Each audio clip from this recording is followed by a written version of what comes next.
Let's go.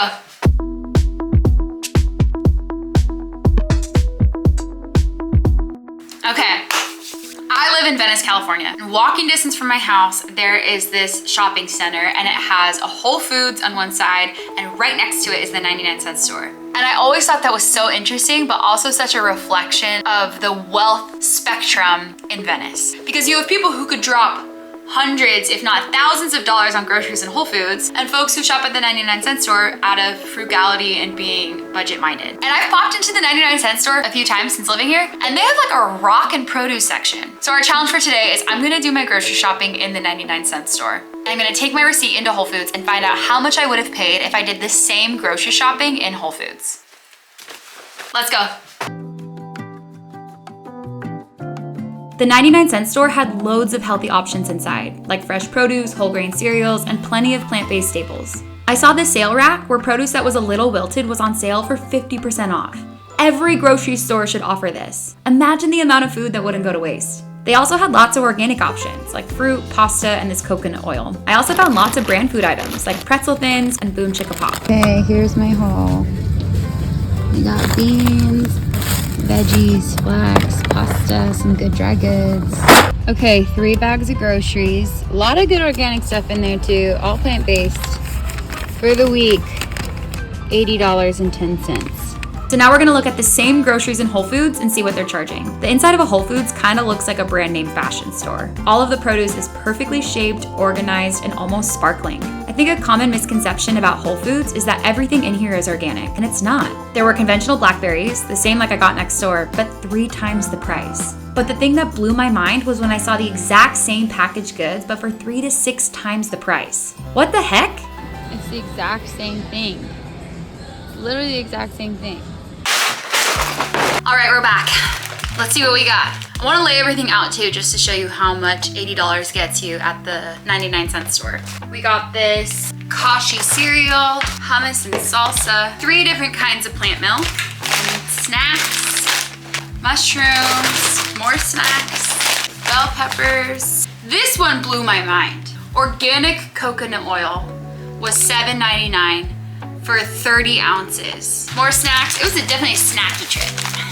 The berries I'm torn about because maybe you've heard of the list, the Dirty Dozen, and it's, you know, the 12 produce that you should avoid eating non-organic, and berries are typically on it. It makes sense. If you spray these with harmful pesticides, it's just like a sponge, it's gonna absorb it. But I did learn this trick where you soak it in a vinegar water solution and it's supposed to extract some of the harmful stuff. We're gonna try that. Okay, we got a pineapple, she's not ripe yet. She needs a few more days. Beans. Beans are the same price if you buy them at Whole Foods, 99 cents. Flax seeds, a bag of organic gala apples. Y'all, this is crazy. This is a lot of food. I have a lot of thoughts. I'm gonna start putting this stuff away and we can talk about those thoughts. Okay.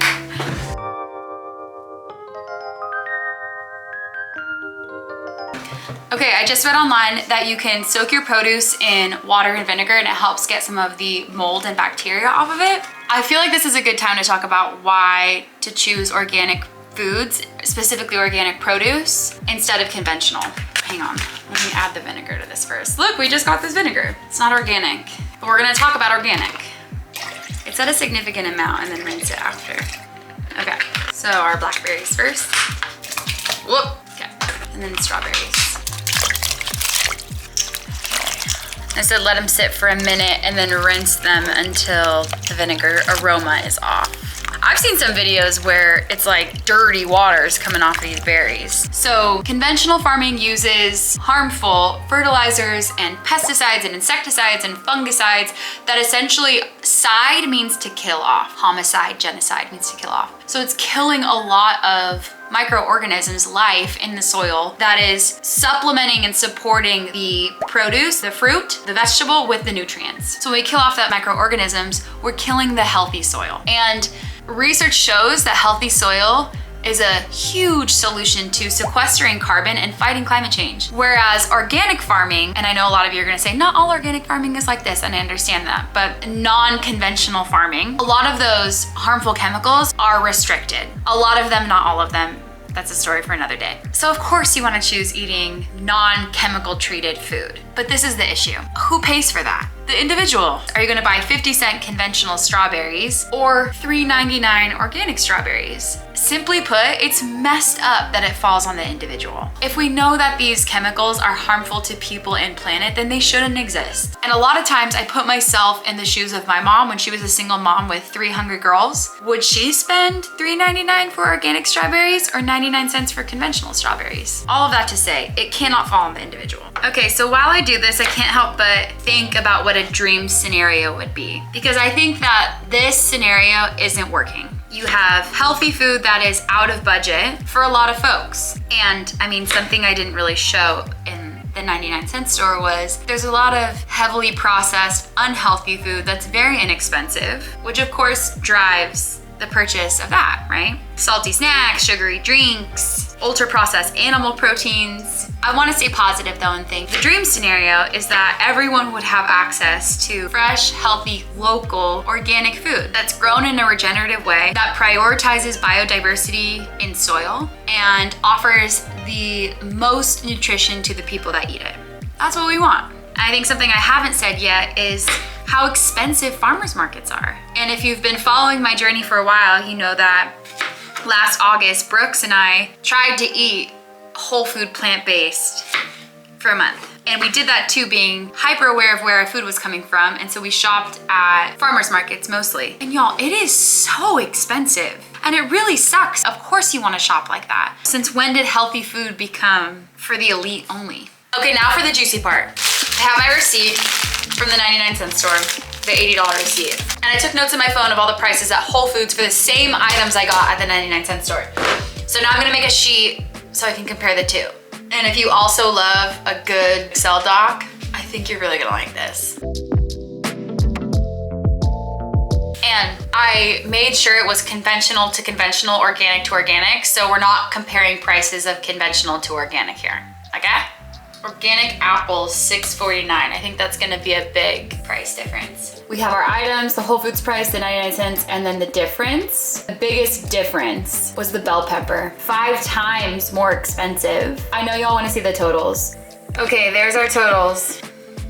$64 at the 99-cent store is $134 at Whole Foods for the exact same thing. That's nuts. You know what, y'all? I will say, when I was looking at the prices on the produce specifically, the prices from Whole Foods to 99-cent store were not that different. Produce is just really expensive right now, I think. I think what I got out of this is that food is very expensive everywhere right now, all over the country. Because of inflation, because of the supply chain, and a lot of other variables, food is expensive. But what blew my mind was that the same item would be in 99-cent store for $1.99, in Whole Foods right next door for $4.99. And that feels unethical to me, because Whole Foods has kind of created this reputation that it's a very expensive grocery store and therefore shuns a lot of folks out, because it is 2x as expensive as the 99-cent store. And it only perpetuates this idea that healthy food is for the elite. Another thing I got out of this is that the 99-cent store has a lot of amazing organic plant-based options. In my opinion, and definitely something I'll start doing, is start your grocery shopping at the 99-cent store and then supplement with Whole Foods or other retailers. And I don't have all the answers. I'm simply doing activities like this so I can learn